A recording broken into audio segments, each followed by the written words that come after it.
अस्सलाम वालेकुम बच्चों। अब मैं आपको तोहे लिखना सिखाऊंगा। इससे पहले आपको कत कितना तिरछा रखना है और कैसे रखना है यह मैं आपको बता दूं। पहले टी का निशान बना लेना है इस तरह, और इसके एक साइड पे इस तरह लाइन लगानी है। जितनी लाइन टेढ़ी होगी इसके ऊपर कलम रख के आपने इस तरह नीचे खींचना है तो ये अलिफ बन जाएगा इस तरह। और इतना यानी कि आपने कलम को तिरछा रख के चलाना है। तो ऐसे ही हम तोहे बनाने के लिए अलिफ बनाएंगे पहले, और ये अलिफ बन गया। यहाँ देखें, हम पहले एक अलिफ बनाएंगे और इसके एंड से हम थोड़ा सा एक साइड पे एक कत का निशान लगाएंगे इसके आगे। यहाँ थोड़ा सा बाहर को होगा, तो इसी कत के मुताबिक हम कलम को ऊपर लेके जाएंगे।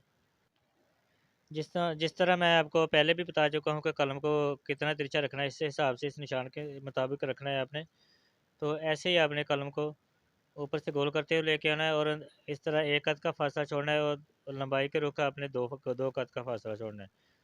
तो इसके बाहर से आपने इस तरह कलम को ऊपर से नीचे लेके आना है, और इसके नीचे एक रे जैसी शक्ल बनानी है आपने इस तरह,